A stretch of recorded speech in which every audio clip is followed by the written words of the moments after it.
जय जय भोलेनाथ, जय जय भवानी। श्रावण मास के शुक्ल पक्ष की तृतीया तिथि को मनाया जाने वाला हरियाली तीज व्रत सुहागिन स्त्रियों का परम प्रिय पर्व है। इस दिन माता पार्वती जी ने अनगिनत जन्मों की तपस्या के बाद भगवान भोलेनाथ जी को पति के रूप में प्राप्त किया था। इसीलिए इस व्रत का विशेष महत्व है। यह व्रत नारी की श्रद्धा, भक्ति और अखंड सौभाग्य का प्रतीक है। आज हम श्रद्धा के साथ उस मंगलमयी कथा का श्रवण करने जा रहे हैं, जिसके स्मरण मात्र से जीवन में सुख, शांति और वैवाहिक समृद्धि का वास होता है।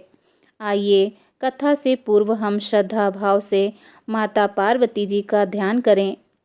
ओम ह्रीं गौर्ये नमः। ओम पार्वते नमः। ओम शिवप्रियाय नमः। ओम उमाये नमः। ओम शिवाय नमः। हे माँ पार्वती, आपकी कृपा से हर स्त्री का जीवन सौभाग्य, प्रेम और सुख से भर जाए, इसी प्रार्थना के साथ श्रवण करते हैं हरियाली तीज व्रत की पावन कथा। हरियाली तीज की व्रत कथा के अनुसार इस कथा को भगवान भोलेनाथ जी ने माता पार्वती जी को सुनाया था। माता पार्वती जी ने पर्वतराज हिमालय के घर में पुत्री रूप में जन्म लिया था और बचपन से ही उन्होंने भगवान शिव जी को अपने पति के रूप में प्राप्त करने का दृढ़ संकल्प ले लिया था। उन्होंने कई वर्षों तक हिमालय पर्वत पर विषम परिस्थितियों का सामना करते हुए कठोर तप किया। इस दौरान माता पार्वती जी ने अन्न ग्रहण नहीं किया। काफी समय तक सूखे पत्ते चबाकर रहीं और फिर कई वर्षों तक उन्होंने केवल वायु ही ग्रहण की। यह देखकर माता पार्वती जी के पिता हिमालय अत्यंत चिंतित हो गए थे।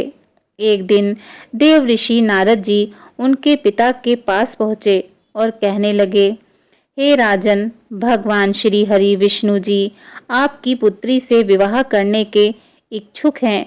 इस विषय में आपके क्या विचार हैं? यह सुनकर हिमालय राज को अत्यधिक प्रसन्नता हुई और वह भगवान श्री हरि विष्णु जी के साथ अपनी पुत्री का विवाह कराने के लिए तैयार हो गए।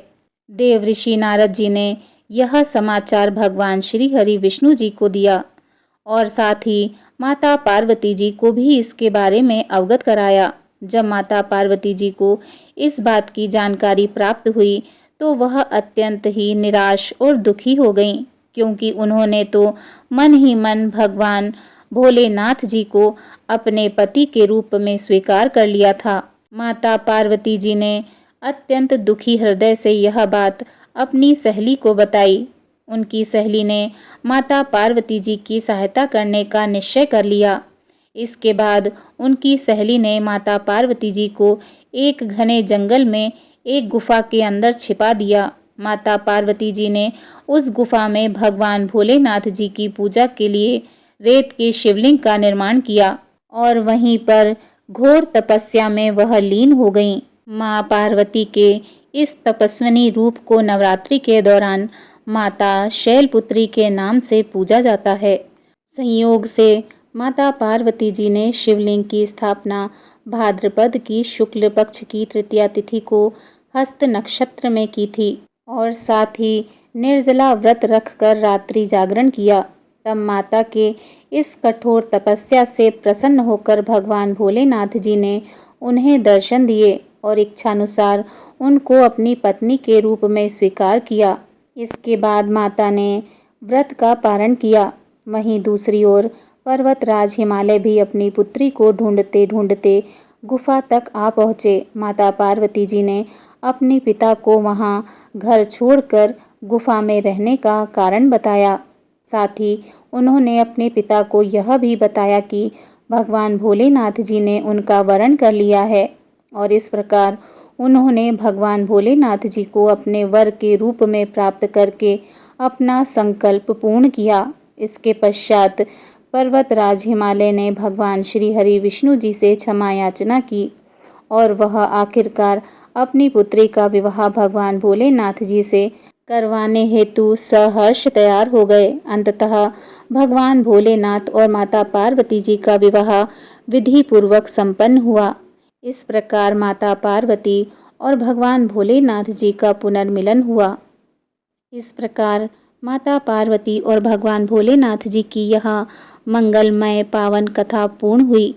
जो भी श्रद्धा, विश्वास और भक्ति से इस व्रत को करता है एवं कथा को सुनता है, उसे अखंड सौभाग्य, सुख, समृद्धि और वैवाहिक जीवन में प्रेम की प्राप्ति होती है। माँ पार्वती का आशीर्वाद सभी महिलाओं पर सदा बना रहे, उनका सुहाग अटल रहे, जीवन में हरियाली और खुशहाली सदा बनी रहे। इसी मंगल कामना के साथ कथा का समापन करते हैं। ओम उमाय नमः, ओम शिवाय नमः, ओम हरियाली तृतीयाय नमः, माँ पार्वती शंकर अर्धांगिनी नमः। हर हर महादेव। जय माँ पार्वती। आप सभी को हरियाली तीज व्रत की कोटि कोटि शुभकामनाएं।